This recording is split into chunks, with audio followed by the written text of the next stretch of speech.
વિદ્યાર્થી મિત્રો નમસ્કાર, ઓમ શાંતિ। હવે ધોરણ 11 સાયન્સની અંદર મિત્રો આપણે વર્ગીકરણ વિદ્યામાં ચોથું ચેપ્ટર છે, બરોબર છે, પ્રાણી સૃષ્ટિ।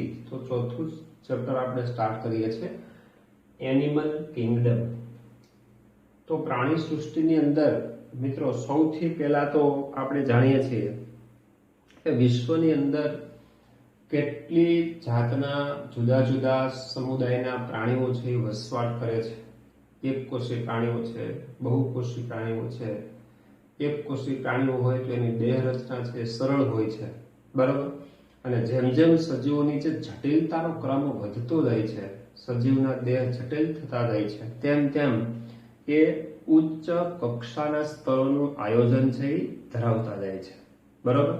જેમ કે કોષ હોય, પછી કોષોથી પેશી બને, પેશીથી અંગો બને, અંગતંત્ર બને, એવી રીતે આખું સજીવ દેહનું નિર્માણ થાય છે, જે આપણે ઓલરેડી જાણીએ છીએ। તો મિત્રો પ્રાણી સૃષ્ટિની અંદર સૌથી પહેલા તો આપણે જે આયોજનના સ્તર છે પ્રસ્તાવનાની અંદર, બરાબર, જે આયોજનના સ્તરો છે, તો જુદા જુદા જે સમુદાયના પ્રાણીઓ છે એ જુદા જુદા નીચલી કક્ષાથી ઉચ્ચ કક્ષાના પ્રાણીઓમાં આયોજનના સ્તર કઈ રીતે જોવા મળે છે, તો પહેલા આપણે એનો અભ્યાસ કરવો પડે, બરાબર। તો સૌથી પહેલા તો આપણે એ જોવાનું છે, પ્રાથમિક માહિતી છે અને અગત્યની છે, એટલે ખાસ, બરાબર, અત્યારે જે પ્રાણી સમુદાય જે આપણે જોઈ રહ્યા છીએ એ 1 થી 11 જે પ્રાણી સમુદાયના નામ લખ્યા છે મિત્રો, આ એના ઉદ્વિકાસના ક્રમ મુજબ છે, એટલે કે સરળતાથી જટિલતા તરફના છે, બરાબર। એમાં સૌ પ્રથમ આપણે ચર્ચા કરવાના પ્રજીવ, બરાબર। તો પ્રજીવ સમુદાય, ત્યાર પછી બીજું છે સછિદ્ર, ત્રીજા ક્રમે આવે છે કોષ્ઠાંતરી સમુદાય, ચોથો ક્રમ આવે છે પૃથુકૃમિ, પાંચમું સૂત્રકૃમિ, 6 નુપુરક, 7મો સમુદાય સંધિપાદ, ત્યારબાદ મૃદુકાય, શૂળત્વચી, સામી મેરુદંડી અને મેરુદંડી।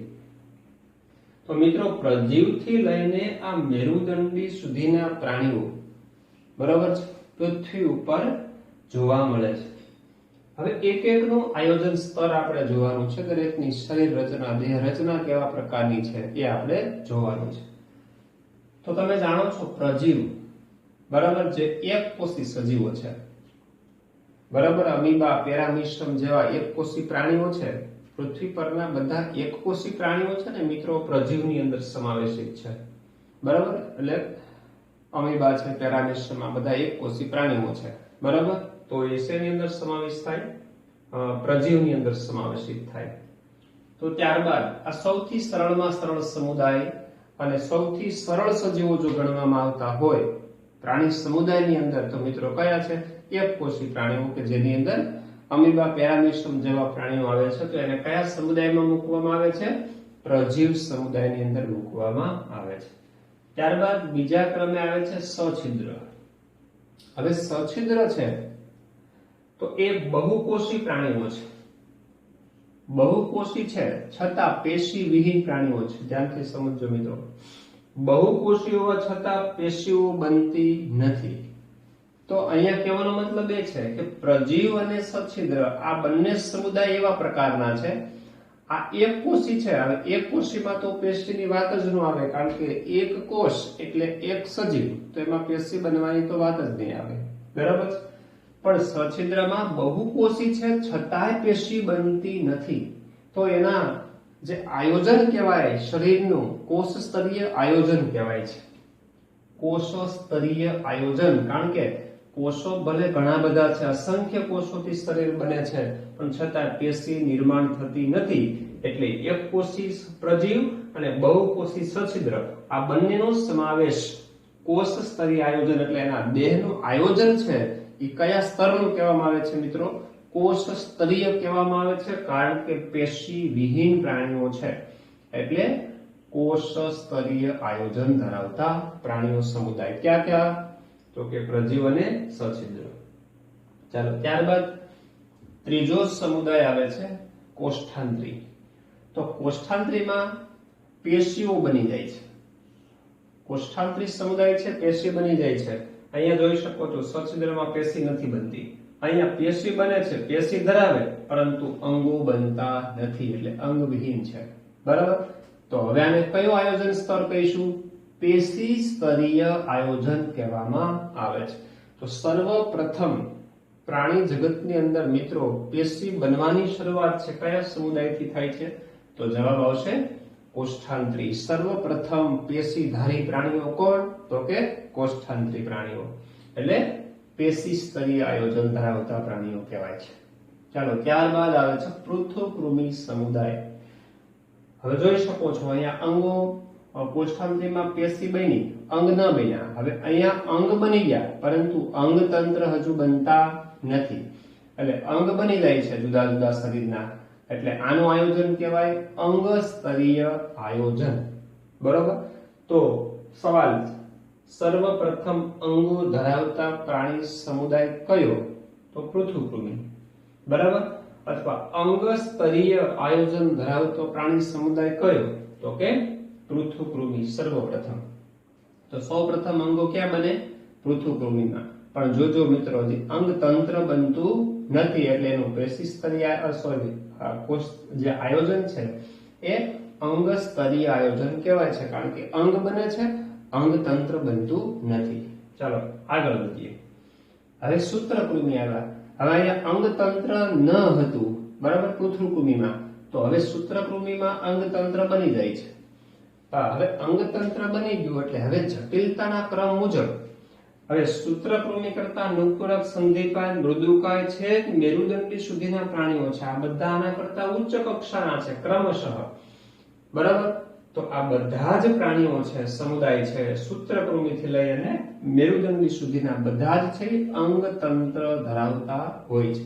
એટલે એ સ્તરીય આયોજનને શું કહેવામાં આવે છે? અંગ તંત્ર સ્તરીય આયોજન કહેવામાં આવે છે.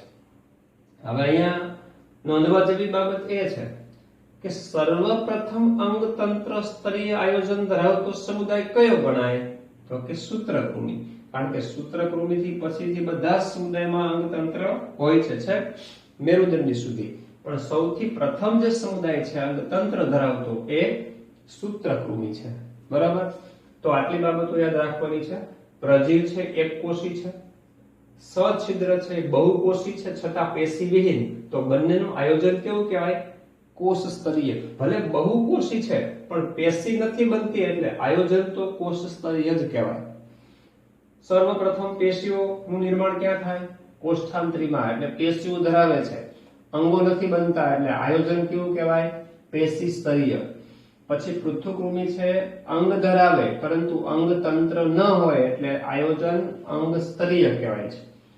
સૂત્રકૃમિથી લઈ અને છેક મેરુદંડી સુધીના બધા પ્રાણીઓ છે એમાં અંગ તંત્ર હોય છે, એટલે અંગ તંત્ર સ્તરીય આયોજન કહેવામાં આવે છે. જુદા જુદા અંગ તંત્રો છે ડેવલપ થાય છે. તમે જાણો છો મિત્રો, કેટલાક ઉદાહરણો લખ્યા છે કે ભાઈ કંકાલ તંત્ર, પાચન તંત્ર, શ્વસન તંત્ર, પરિવહન તંત્ર, ઉત્સર્જન તંત્ર અને પ્રજનન તંત્ર. આ બધા જ તંત્રો છે એ શરીરની અંદર આવેલા હોય છે, એટલે શું કહેવાય? અંગ તંત્ર સ્તરીય આયોજન. સૂત્રકૃમિથી લઈ અને છે મેરુદંડી સુધીના બધા જ પ્રાણી સમુદાય.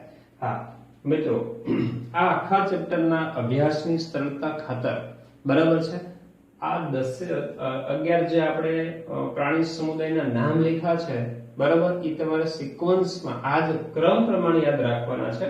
બરાબર. હા, 1 નંબર આ, 2 નંબર, 3 નંબર આનું, 7 નંબર એના કરતા આ જે ક્રમ છે પ્રજીવ, સછિદ્ર, કોષ્ઠાંત્રી, પછી પૃથુકૃમિ, પછી સૂત્રકૃમિ, પછી નુપુરક, પછી સંધિપાદ, પછી મૃદુકાય, પછી શૂળ ચર્મી અથવા શૂળ ત્વચી. જો કે બે શબ્દો એના માટે વપરાય છે, શૂળ ત્વચી અથવા શૂળ ચર્મી, આવો શબ્દ એના માટે વપરાય છે. સામી મેરુદંડી અને મેરુદંડી. ચાલો હવે મિત્રો કેટલાક તંત્રો વિશે આયોજનના જે સ્તરો આપણે જોઈ ગયા. હવે પાચન તંત્ર બરાબર છે। દરેક ટોપિક વિશે થોડી થોડી જે માહિતી આપણે ભણવાની છે કેટલાક લક્ષણોની બાબતમાં, તો એ જોતા જઈએ। બરાબર છે। તો પહેલી બાબત છે પાચન તંત્ર। બરાબર, તો પાચન માર્ગમાં અન્ન માર્ગ વિકસેલો હોય છે। અન્ન માર્ગ મિત્રો, અન્ન માર્ગ એટલે ખોરાકને વહન થવાનો માર્ગ। માનો કે આપણે માનવ છે, આપણે મુખથી તમે જાણો છો માનવ છે સંપૂર્ણ પાચન તંત્ર ધરાવતું હોય। માનવ તો બહુ વિકસિત પ્રાણી છે, બરાબર છે। મેરુદંડી પૃષ્ઠવંશી સસ્તન પ્રાણી છે। આ પૃથ્વી પરનું ઉચ્ચમાં ઉચ્ચ કેટેગરીનું પ્રાણી છે માનવ ગણવામાં આવે છે। તો એની જે સુવિધા છે, આપણા શરીરની બોડીની જે તંત્ર છે એ તો સૌથી વધુ જટિલ અને ડેવલપ થયેલું છે, એટલે બધા તંત્રો છે હોય છે। બરાબર, અન્ન માર્ગ મુખથી લઈને મળદ્વાર સુધીનો અન્ન માર્ગ વિકસેલો હોય છે। પણ આપણે જોવાનું છે ઉદ્વિકાસના ક્રમ મુજબ, બરાબર છે એની માહિતી। તો પૃથુકૃમિથી અન્ન માર્ગની શરૂઆત થાય છે મિત્રો। અન્ન માર્ગની શરૂઆત ક્યાંથી થાય છે? પૃથુકૃમિ સમુદાયથી અન્ન માર્ગની શરૂઆત થાય છે। હવે એક વાત નોંધવા જેવી છે, હા અહીંયા જોઈ શકો છો અંગ ધરાવે છે પણ અંગ તંત્ર નથી એવું કીધું છે અહીંયા, બરાબર છે। પણ શરૂઆત થઈ જાય છે એકદમ નીચલી કક્ષાનું, પણ સંપૂર્ણ પાચન તંત્ર છે પૃથુકૃમિમાં ડેવલપ થતું નથી। સંપૂર્ણ પાચન માર્ગ છે ને મિત્રો, એ સૂત્રકૃમિથી ડેવલપ થાય છે। કારણ કે આપણે એમ જ કીધું છે કે અંગ તંત્ર હોય છે એટલે અંગ તંત્ર સ્તરીય આયોજન હોય છે, પણ એ બનવાની શરૂઆત ક્યાંથી થઈ ગઈ હોય તો કે પૃથુકૃમિ। એટલે સર્વપ્રથમ અન્નમાર્ગની શરૂઆત કયા સમુદાયથી થાય તો આન્સર આવશે પૃથુકૃમિ। ખ્યાલ આવી ગયો? ચાલો, હવે અન્નમાર્ગ છે એ બે પ્રકારના છે। અન્નમાર્ગ બે પ્રકારના, ક્યાં ક્યાં? તો કે અપૂર્ણ અન્નમાર્ગ અને સંપૂર્ણ અન્નમાર્ગ। અપૂર્ણ અને સંપૂર્ણ બહુ સિમ્પલ વાત છે મિત્રો। હવે અપૂર્ણ અન્નમાર્ગ કોને કહેવાય અને સંપૂર્ણ અન્નમાર્ગ કોને કહેવાય? તો આપણે પહેલા હમણાં જ ઉદાહરણ આપ્યું, પહેલા આપણે આના વિશે માહિતી મેળવી લઈએ કે ભાઈ સંપૂર્ણ અન્નમાર્ગ કોને કહેવાય તો કે બંને છેડે ખુલ્લો હોય। આપણે માનવનું જ ઉદાહરણ મેં તમને આપ્યું। માનવ પાચન તંત્ર વિશે આગલા વર્ષની અંદર તમે મિત્રો ભણી ગયા છો કે માનવ છે સંપૂર્ણ પાચન માર્ગ ધરાવતું પ્રાણી છે। મુખદ્વારથી લઈ અને મળદ્વાર સુધી લંબાય છે। એક છેડે મુખદ્વાર હોય અને અન્નમાર્ગના બીજા છેડે મળદ્વાર। તો મુખદ્વાર અને મળદ્વાર આકૃતિને જોઈ શકો છો, આ સંપૂર્ણ અન્નમાર્ગ છે। આ મુખદ્વારનું છિદ્ર છે અને આ મળદ્વારનું છિદ્ર છે, બંને અલગ અલગ હોય, બંને અલગ અલગ છેડે હોય, બરાબર। એને શું કહેવાય? સંપૂર્ણ અન્નમાર્ગ કહેવામાં આવે છે, જે બંને છેડે ખુલ્લો હોય છે। આ એક છેડો, આ બીજો છેડો। એક છેડો છે સ્વતંત્ર મુખદ્વાર ધરાવે છે, ખોરાક ગ્રહણ થાય છેડાને શું કહેવાય? મુખદ્વાર। અને અપાચિત ખોરાક મળ સ્વરૂપે ત્યાગ થાય, બરાબર, એટલે મળદ્વારનું છિદ્ર પણ સ્વતંત્ર હોય છે, એટલે સ્વતંત્ર મુખદ્વાર અને સ્વતંત્ર મળદ્વાર ધરાવે છે। આ આકૃતિની અંદર જુઓ, આ સ્વતંત્ર મુખદ્વાર છે અને આ સ્વતંત્ર મળદ્વાર છે, બંને છિદ્રો અલગ અલગ છે। તો આવા અન્નમાર્ગને શું કહેવાય મિત્રો? સંપૂર્ણ અન્નમાર્ગ કહેવાય છે। કયા કયા પ્રાણીમાં જોવા મળે છે મિત્રો? સૂત્રકૃમિથી લઈ અને મેરુદંડી સુધી। તમારે એમ જ યાદ રાખવાનું, કારણ કે સંપૂર્ણ અંગતંત્ર છે, અંગ સ્તરીય આયોજન છે, કયા પ્રાણીઓમાં હોય છે તો કે સૂત્રકૃમિથી લઈ અને મેરુદંડી સુધીના તમામ પ્રાણીઓમાં। હવે અહીંયા આવો, આ સમજીએ કે ભાઈ અપૂર્ણ અન્નમાર્ગ। હવે અપૂર્ણ અન્નમાર્ગ છે એક જ છેડે ખુલ્લો હોય છે, એક જ છેડે ખુલ્લો હોય છે। એટલે અહીંયા જોઈ શકો છો આકૃતિની અંદર આ આખો અન્નમાર્ગ છે, બરાબર। હવે આ છેડો ખુલ્લો છે, જોઈ શકો છો આ છેડો ખુલ્લો, જેને શું કહેવામાં આવે છે? મુખદ્વાર। પણ અહીંયાથી આ નીચેનો છેડો છે ખુલ્લો ન હોય, બંધ હોય છે, એટલે અન્નમાર્ગ છે એક જ છેડે ખુલ્લો હોય છે, બરાબર છે। મુખદ્વારનું અને મળદ્વારનું બંને કાર્યો એક જ છિદ્રો દ્વારા થાય। અંતગ્રહણની ક્રિયા, શરીરની અંદર દાખલ થતા ઘટકો અને શરીરમાંથી બહાર નીકળતા ઘટકો, બરાબર, એ એક જ છિદ્ર દ્વારા અવર જવર થાય, એટલે આ છે અપૂર્ણ અન્નમાર્ગ કહેવામાં આવે છે, જે એક જ છેડે ખુલ્લો હોય છે। ચાલો, અપૂર્ણ અન્નમાર્ગ ધરાવતો પ્રાણી સમુદાય મિત્રો પૃથ્વી પર એક જ છે, કયો? પૃથુકૃમિ। યાદ રાખજો, બરાબર છે. અગત્યના પોઈન્ટ્સ બધા છોટા છોટા નાના મોટા આવા ક્વેશ્ચન્સ, બરાબર છે. અને થિયરી થોડીક યાદ રાખવાની આ ચેપ્ટરની અંદર બહુ બધી છે. ઉદાહરણો પણ બહુ બધા યાદ રાખવાના છે. વારંવાર રિપીટ કરવા પડે, વારંવાર રિવિઝન કરવું પડે.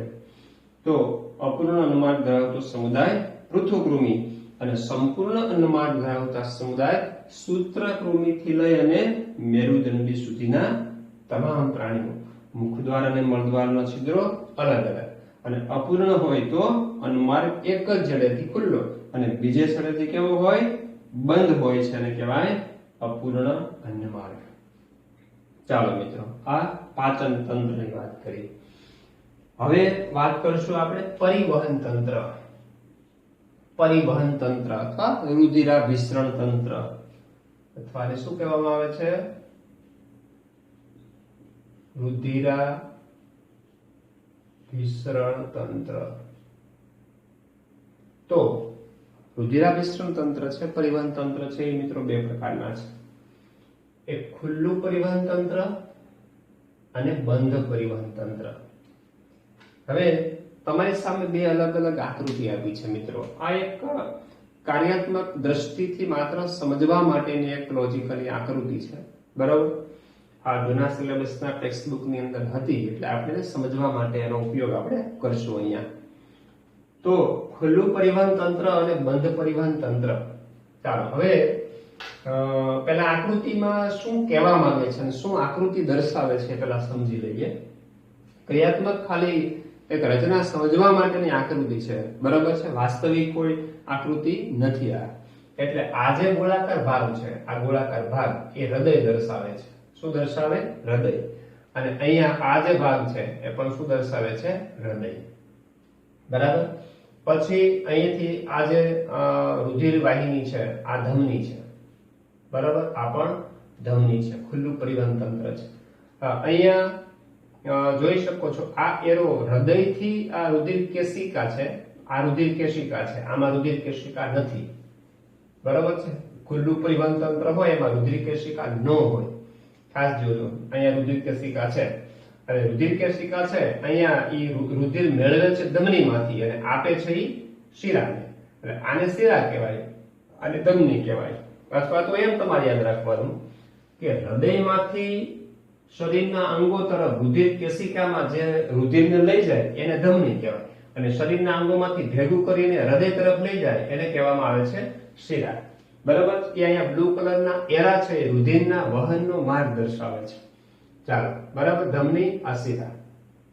અહીંયા હૃદયમાંથી ગમે તે દિશામાં રુધિર જઈ શકે, એટલે અહીંયા આને ધમની જ કહેવાય અથવા રુધિર વાહિની કહેવાય, બરાબર.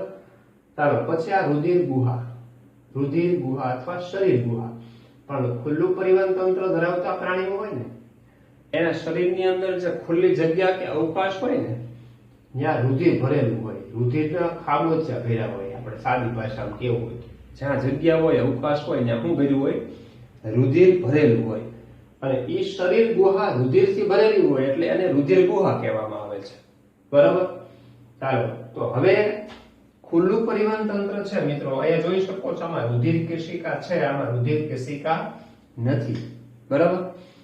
ઓકે, હવે અહીંયાથી રુધિર છે એનો વહનનો માર્ગ, રુધિર આખા શરીરની અંદર સર્ક્યુલેશન કઈ રીતે થાય ખુલ્લા પરિવહન તંત્રમાં?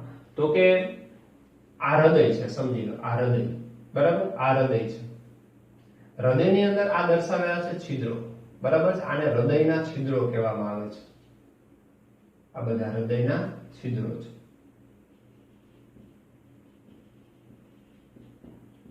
આ હૃદયના છિદ્રો છે એ મિત્રો ખુલ્લું પરિવહન તંત્ર ધરાવતા પ્રાણીઓ હોય ને એના જ હૃદયમાં છિદ્ર હોય છે. બંધ પરિવહન તંત્ર ધરાવતા પ્રાણીઓ હોય એમાં હૃદયમાં છિદ્ર હોતા નથી, બરાબર. ચાલો, આ છિદ્રો યુક્ત હૃદય છે, આ ધમની છે, આ પણ ધમની છે, આ રુધિર ગુહા છે. હવે હૃદયમાંથી રુધિર આપણે પરિવહન જોઈએ છે કે રુધિર ક્યાંથી ક્યાં વહન પામીને પાછું હૃદયમાં આવે. તો કે હૃદયમાંથી રુધિર ધમનીમાં જાય અથવા તો રુધિર વાહિનીમાં જાય. હૃદયનું સંકોચન થાય એટલે અહીંથી રુધિર આ બાજુ પણ જાય, આ બાજુ પણ વહન પામે. મતલબ કે ધમનીમાં વહન પામી અને પાછું ક્યાં આવે? શરીર ગુહામાં આવે. શરીર ગુહા એટલે શરીરમાં જે અવકાશ હોય, પોલાણ હોય, બરોબર છે, એ પોલાણની અંદર છે આવે એ શરીર ગુહા. એને આપણે શું કહીશું? રુધિર ગુહા. શરીર ગુહા એટલે શરીરમાં રહેલો અવકાશ, પણ એમાં રુધિર ભરાઈ જાય એટલે એ શરીર ગુહાને શું કહેવાય? રુધિર ગુહા. એટલે બે એક સરખા શબ્દો છે એમ તમે સમજી શકો છો, બરાબર? કે શરીર ગુહા છે રુધિરથી ભરેલી હોય એટલે એને શું કહેવાય? રુધિર ગુહા. એટલે રુધિર છે એ અહીંથી નળીઓમાં થઈને અથવા ધમનીમાં થઈને અથવા રુધિર વાહિનીમાં થઈને ક્યાં આવે? શરીર ગુહામાં આવે. હવે શરીર ગુહામાંથી પાછા આ છિદ્રો દ્વારા હૃદયમાં આવે. શરીર ગુહામાંથી છિદ્રો દ્વારા, હૃદયના જે છિદ્રો હોય એ છિદ્રો દ્વારા ફરીથી રુધિર છે ક્યાં આવે? હૃદયમાં આવે. હૃદયમાંથી પાછું ધમનીમાં જાય, ત્યાંથી શરીર ગુહામાં જાય, ત્યાંથી છિદ્રો દ્વારા હૃદયમાં. આ રીતનું, બરાબર છે, આમ સર્ક્યુલેશન છે હૃદયની અંદર થયા કરે છે. આ ખુલ્લું પરિવહન તંત્ર. ચાલો હવે બંધ પરિવહન તંત્ર છે, બરાબર? બંધ પરિવહન તંત્ર મિત્રો તમે માનવ રુધિરાભિસરણ તંત્ર છે આગલા વર્ષમાં ભણી ગયા છો કે ભાઈ માનવની અંદર રુધિરનું પરિવહન બોડીની અંદર કઈ રીતે થાય છે. હું માનવનું ઉદાહરણ એટલા માટે લઉં છું કે ભાઈ માનવ છે એ બંધ પરિવહન તંત્ર ધરાવતું પ્રાણી છે. તો જાણો છો આ હૃદય છે. હવે હૃદયનું સંકોચન થાય, હૃદયનું સંકોચન એટલે રુધિર છે જાણો છો ધમનીની અંદર દાખલ થાય, એટલે અહીંનું હૃદયનું સંકોચન થતા આ વાલ્વ ખુલે છે એટલે ધમનીમાં દાખલ થાય. ધમનીમાંથી ક્યાં જાય? તો કે શરીરની રુધિર કેશિકામાં. આ જોઈ શકો છો, આ રુધિર કેશિકામાં રુધિર આવે. રુધિર કેશિકામાંથી કોણ એકઠું કરે? તો કે શિરા. એટલે રુધિર કેશિકામાંથી ક્યાં આવે? શિરામાં. અને શિરામાંથી પછી ક્યાં પાછું દાખલ થાય? તો કે હૃદયમાં. તો હૃદયથી ધમની, ધમનીથી રુધિર કેશિકા એટલે કે શરીરના વિવિધ અંગો, ત્યાંથી એકત્રિત થઈને પાછું શિરામાં આવે, અને શિરામાંથી પાછું ક્યાં દાખલ થાય? હૃદયની અંદર આવે. ફરીથી બોલું છું, હૃદય, હૃદયથી ધમની, ધમનીથી રુધિર કેશિકા. રુધિર કેશિકા એટલે રુધિર કેશિકા છે એ શરીરના અંગોમાં ફેલાયેલી હોય છે, બરાબર? અને રુધિર કેશિકા છે એના એક છેડે ધમની હોય, બીજા છેડે શિરા હોય છે. એટલે વાસ્તવિક રીતે જોઈ શકો આ રુધિર કેશિકા છે એ ધમની અને શિરાને જોડવાનું કામ કરે છે, બરાબર છે? રુધિર કેશિકા કોને કોને જોડે? ધમનીને અને શિરાને. એટલે ધમનીમાંથી રુધિર ગ્રહણ કરે, અંગોની અંદર સ્પ્રેડ થાય, આપલે થાય, અને ફરીથી શિરામાં કલેક્શન થાય અને પાછું હૃદયમાં ઠલવાય છે. ઓકે, ચાલો તો આ પરિવહનની વાત થઈ ગઈ. હવે કેટલાક બાબતો, તો કે રુધિરનો જથ્થો વધુ હોય છે. હંમેશા ખુલ્લું પરિવહન તંત્ર જે પ્રાણીઓમાં હોય એમાં રુધિર છે એનો જથ્થો વધારે હોય છે, અને બંધ પરિવહન તંત્ર હોય છે એમાં રુધિરનો જથ્થો છે મર્યાદિત હોય છે. કારણ કે જેટલું રુધિર છે શરીરની અંદર, જેટલું બ્લડ હોય, રુધિર હોય, એ નળીઓમાં, હૃદયમાં જ વહન પામતું હોય છે, બરાબર છે? નળીઓની અંદર અને હૃદયની અંદર. તો એની અંદર મર્યાદિત જથ્થામાં રુધિર સમાય નળીઓની અંદર, એટલે રુધિરનો જથ્થો બોડીની અંદર મર્યાદિત હોય છે. અને અહીંયા શરીર ગુહા રુધિરથી ભરેલી હોય છે, એટલે રુધિરનો જથ્થો બંધ પરિવહનની સાપેક્ષમાં ખુલ્લા પરિવહનમાં કેવો હોય? વધારે હોય છે. પછી તફાવતનો મુદ્દો બીજો લેવો હોય તો લઈ શકાય કે રુધિરનું દબાણ ઓછું હોય. સીધી વાત છે. આમાં શરીરની ગુહામાં હોય છે, નળીઓની બહાર પણ રુધિર હોય છે, એટલે જે બ્લડ પ્રેશર આપણે કહીએ છીએ, રુધિરનું દબાણ છે, એ રુધિરનું દબાણ અહીંયા ઓછું હોય અને અનિયમિત હોય છે, બરાબર? જ્યારે બંધ પરિવહન તંત્ર હોય તેમાં રુધિરનું દબાણ છે વધારે હોય છે અને નિયમિત હોય છે.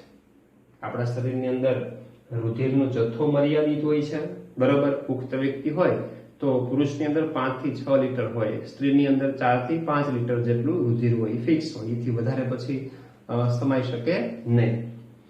દબાણ વધુ હોય છે, ઊંચું દબાણ હોય છે. ડાયસ્ટોલિક અને સિસ્ટોલિક 120/80 પાલન ઊંચાઈ જેટલું હોય છે, 120/80 કહેવામાં આવે છે, તમને ખ્યાલ હશે. અને નિયમિત હોય છે, 120/80 જેટલું હોય છે સામાન્ય રીતે, બરાબર છે?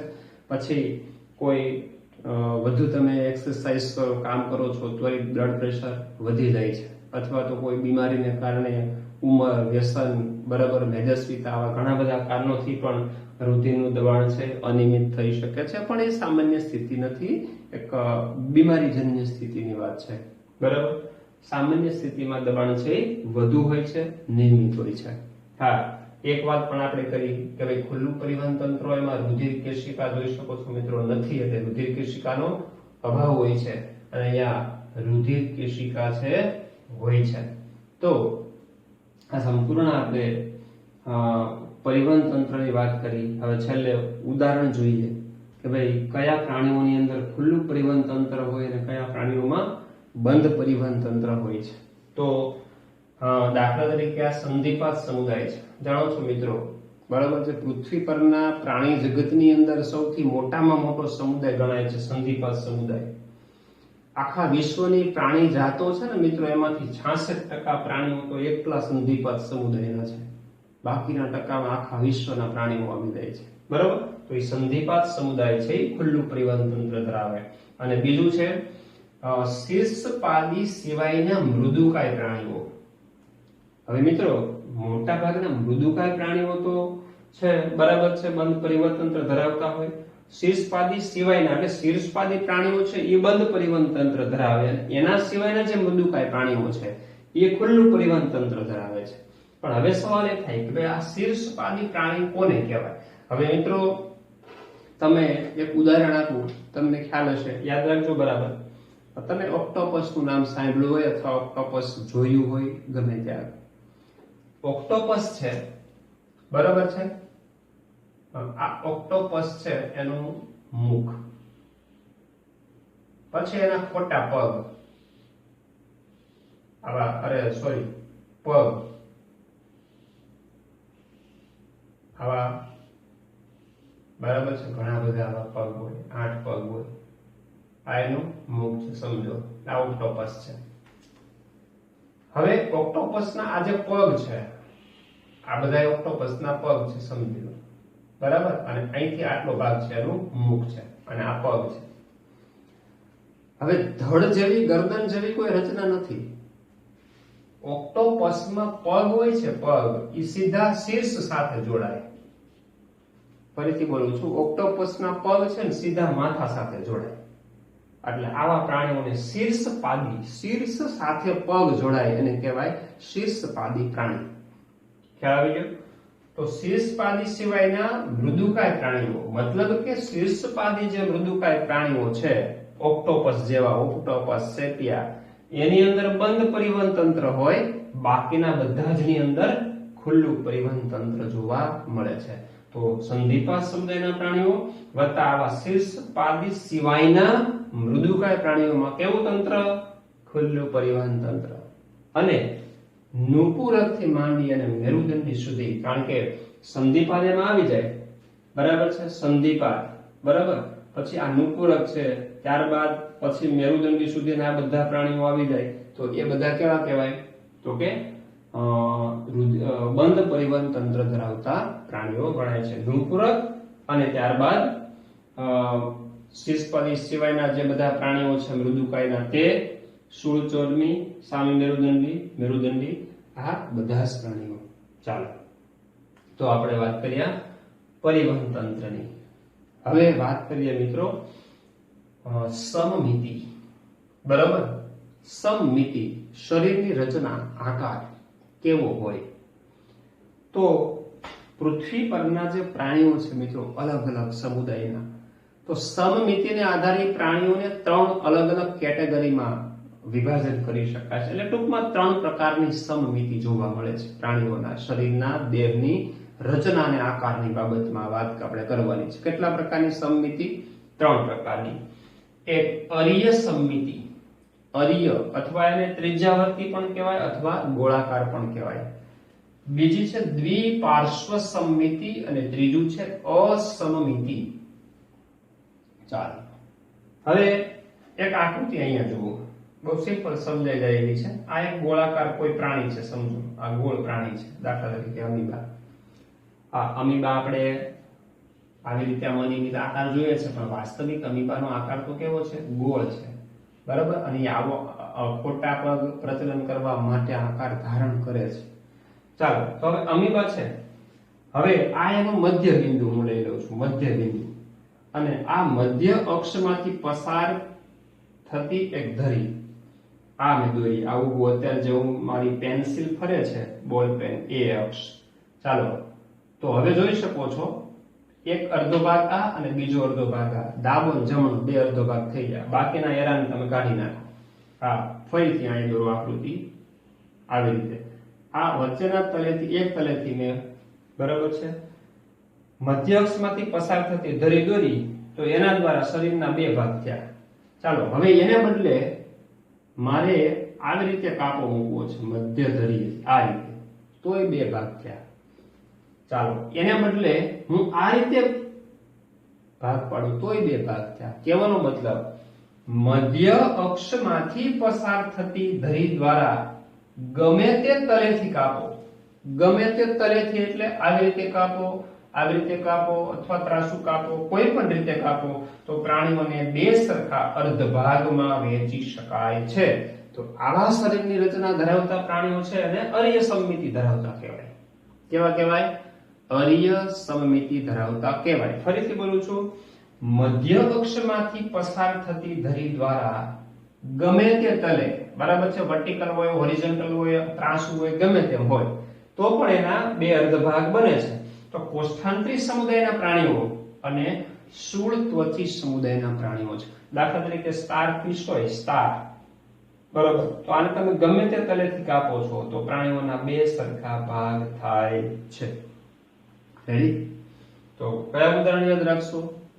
અર્ય સમમિતિમાં કોષ્ઠાંતરી સમુદાય અને શૂળ ચર્મી અથવા શૂળ ત્વચી સમુદાય.